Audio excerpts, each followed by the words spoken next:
As we're sailing with a double reefed main and a double reefed Genoa in 20 knots of wind. He's on the Av guy for the spinnaker pole. It's gonna be a bouncy ride, buddy. Time for a cruiser shower, the first one. Oh, well, ladies and gentlemen, Kenna has eaten her first full plate of her offshore trip. Cheers to the crew. Safe passage. Hi, my name is Kenna, and this is Jay. We live aboard our Choi Lee Offshore 41. Her name is Sitka. Currently, we are sailing and exploring our beautiful home here on Vancouver Island in British Columbia, Canada. I'm new to sailing, but I'm learning and loving it more and more each day.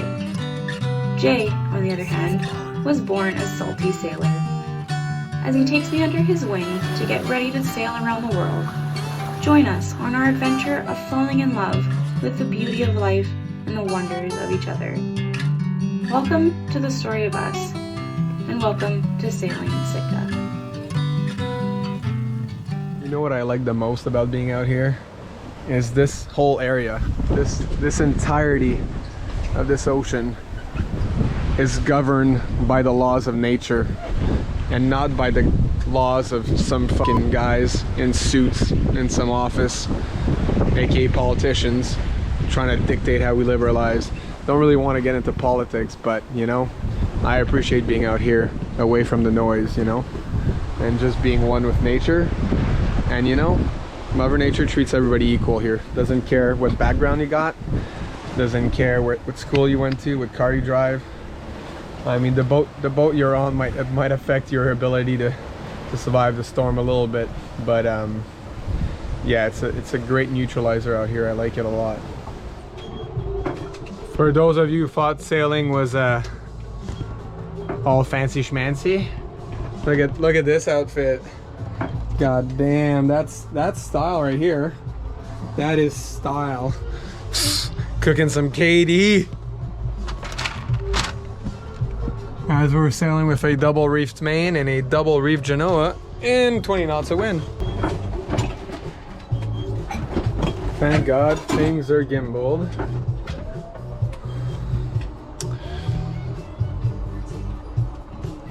I just did something very dangerous at sea, and that was filling the pepper shaker.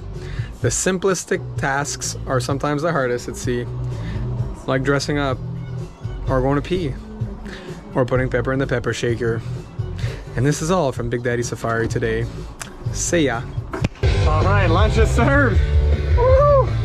Katie! Healthy meals at sea. Keep us boys and girls healthy out here.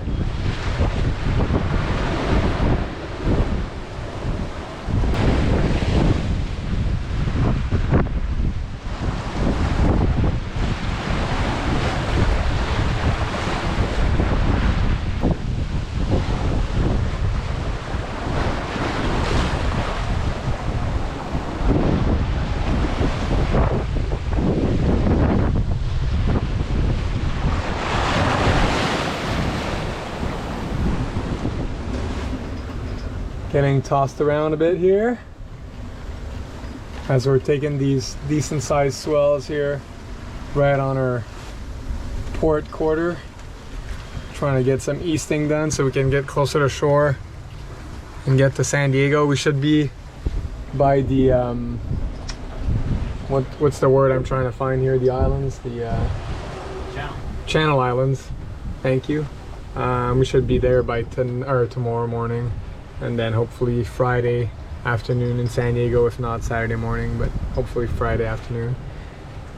It's been a very like this passage, very gray, very wet, very bouncy, not stable, hard to sleep, hard to cook.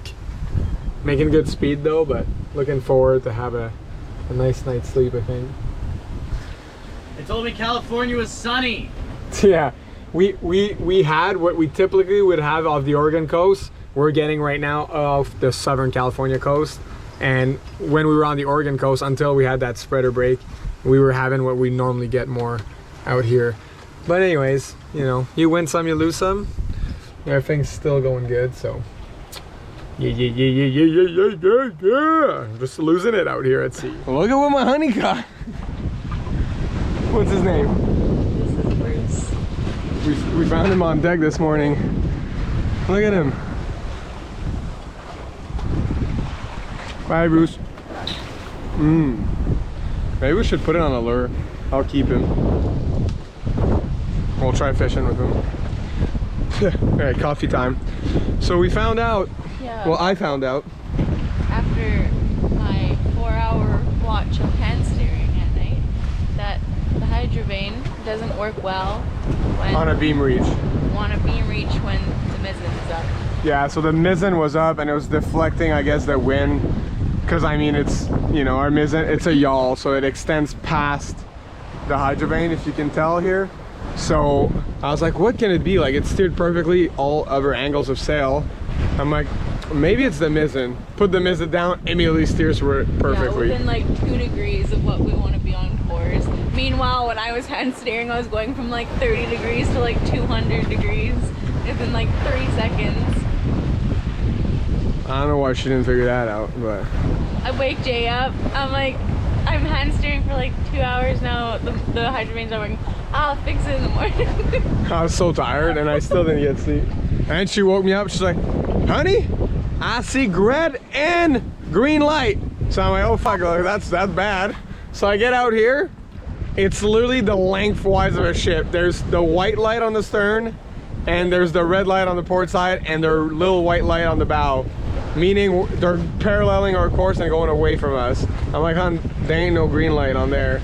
She's like, I swear to God, I saw a green light. I swear to God, I saw a green light. That's what I sound like when I wake you up in the morning.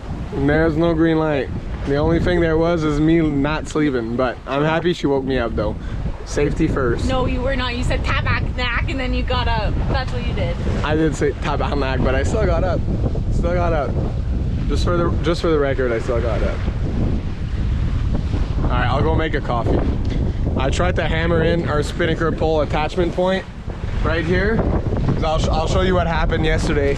So our topping lift for the spinnaker pole has a tendency, it's this red line here, it has a tendency to wrap itself around the furler at the top of the sail when we're trying to furl. So anyways, we had a hell of a time trying to put the pole down yesterday in like 3-meter swells and some 25-knot winds. And this is, I don't know if you can tell there, but it's not supposed to look like that. It's supposed to look like, you know, like this. I tried to hammer it in, but it didn't really work. To be honest, I don't really use any length of this because I use it for a spinnaker pole at a static point. So I might end up just making a standard static bracket so that, like, something that kind of wraps around the 3 points of the mast, not aft of it, because obviously the main has to slide, but just like a bracket that goes around here. Anyways, we can still use it for now. It's just we can't. I need to also, I think what I'm going to do for the topping lift is, instead of having to go all the way to the top, since the spinnaker pole only has to raise to this height, all I need is the point of lift to be a little higher than this. So probably I can just go to the spreaders, in front of the spreaders, and there's already an eye bolt there. So I might just use that as a topping lift. That way it doesn't tend to like want to catch itself, because there was a lot of French swear words said when that was furling around. Because the problem that can happen it can happen with your halyard too, but it doesn't happen on here. But what can happen is, as you're furling, if you don't notice that you're putting tension with another line around your furler drum, what can happen is you can unravel your shroud, in this case our forestay. So these metal structures here can unravel themselves, and they bird cage, so all the exterior wires come out, and then you end up with a very weakened stay that could break, and then you'd lose your entire rig. So we don't want that happening. So anyways, enough rambling, I need coffee. So I figured I'd show you guys what we do every day to download Weber. So we have our little Iridium Go that's right there. You can see the antenna popped up. We don't have the external mount because that was too expensive. What you're hearing, the little beeps, is the messages we send. So we send messages to our family, so they and a few friends, so that they know our lat and long and like what's going on basically. And then I download Weber every day. So this is a small file right now because we're by the Channel Islands, so I don't care about the whole west coast there. because we'll be in tomorrow or at the latest Saturday morning if everything goes to plan. So I'm just downloading the local area. It's attempting to dial right now. Usually it takes between 2 minutes and 10 minutes. Yeah. Bobby's back. Bobby McGee! No, that's not Bobby McGee. It's Bobby's cousin. Antonio! Antonio, my friend!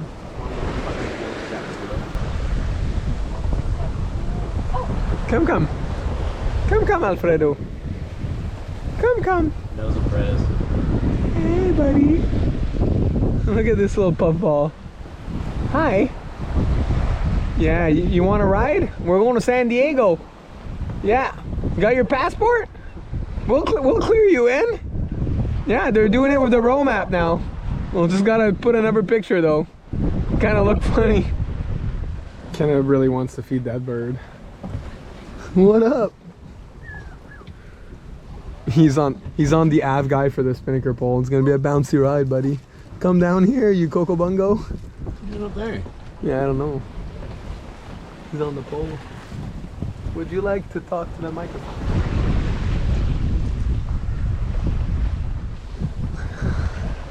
Harry has this tendency to cook very good meals in crazy conditions, but today conditions are pretty decent. But let's go see what he's doing in the galley because it smells delicious.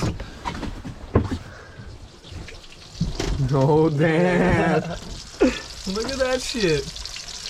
Look at him go! Mommy's best schnitzel. Jay? Oh, and a homemade gravy too. Yeah. Holy Yeah, shit! not bad, eh? Bro, that's actually good as... We can't swear today, but this is really good. Oh yeah, no swearing today. This is... That gravy hunt is so good. Jesus, what's in there? A glass of the mushrooms, Yeah. butter, flour, a beef bouillon cube, some water, and the secret ingredient, MSG. Nah, love. Love. MSG. I was like, we don't have MSG here. Yeah. Like, look at this. It's probably one of the best meals I've ever had, or the best meal I've ever had while sailing offshore on a sailboat. Harry outdid himself. Oh, well, ladies and gentlemen, Kenna has eaten her first full plate of her offshore trip. First plate. The only thing she eats fully normally is candy. She ate like 10 pounds of candy on this trip. Like 2 days ago, I was like, oh, I'd kill right now for these little peaches, like these little candy peaches. I'm not a candy guy, but I was like, oh, these would be good. And Kenna had gotten them for me because she knows I like them. Now I'm like, oh, where are the peaches? She's like, oh, they're gone. They've been gone for a while. I'm like, what do you mean they're gone? She ate them all. This little creature has eaten all the candy. Not all of them. Yeah. This poor man got himself high chews in Eureka, California. Only grape ones left. What the hell? Yeah. 2 days later, only grape ones left, and then we found out that Kenna doesn't like grape ones. What do you have to say for yourself? You stand accused of eating all the good high chews. It's true. I will replace them for our sail too. For our 12-hour sail to Ensenada. The only reason we're stopping in San Diego, if you guys didn't catch that, is because we have to clear out of the United States, or else we'd go straight to Mexico, but we cannot legally do that. We have to clear out first, so that's why we're going to San Diego, but we'll enjoy a few days there.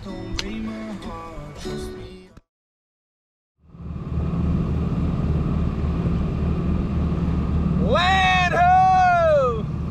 As I'm putting fuel in the tank, like... I thought it was San Diego. She was pointing. Yeah, that's just an island we're passing. It's not San Diego yet. It's an island before it called like, what is it? Yeah, Clemente or something. Clemente Island.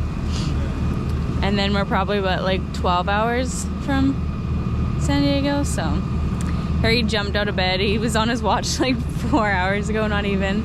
And he jumped out of bed because he thought it was San Diego. And now he's a little bit sad. It's still land though. It's so exciting.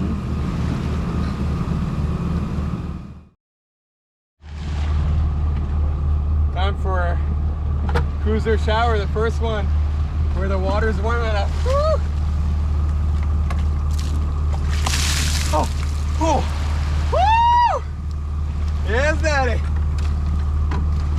First shower in a week. Oh, oh.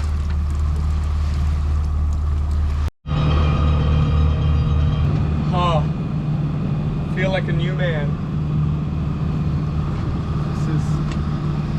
This is, you know, the first shower after a week of not showering, it's like, this is all I need. I don't even need a real shower. This feels f***ing great.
And it's not the island, it is actually land.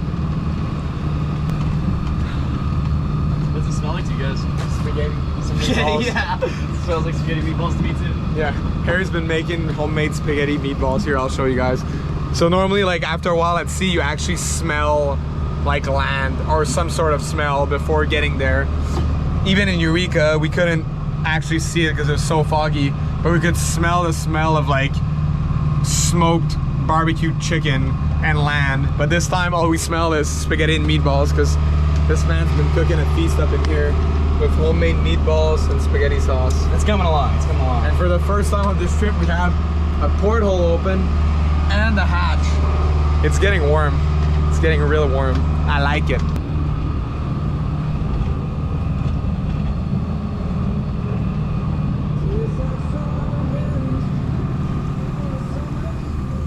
That right there is the entrance to San Diego. And look what's going on in here in the galley.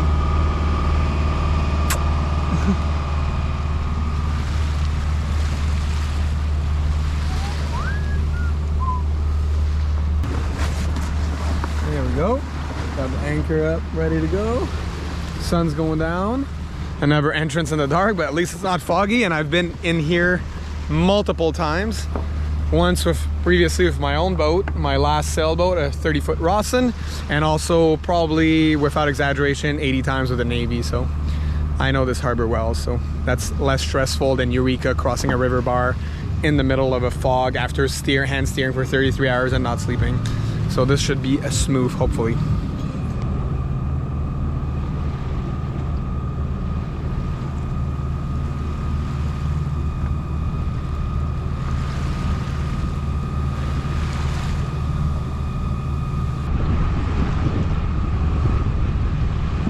San Diego is celebrating sailing vessel Sitka's arrival. Yeah, they know we're coming. Let's go, baby. Well, we did it. We are anchored officially. We have a beautiful view of the city. Next to the Mexican fancy restaurant, they're fucking having a party. Yeah. Meanwhile, we're trying to talk and like about the anchor, and now we have the diesel engine, and these goddamn yahoos partying. Meanwhile, we're probably younger than everybody in there, but we want to just watch down Periscope and have a glass of wine, like sophisticated people we are. Let's celebrate. Look at him go. That fucking time. No channel fever here. Show the wine quality on this boat. Yeah. Only Costco's finest. Please support us on Patreon. A cheers to the crew. Safe passage. Oh, Oh yeah, very fine vintage.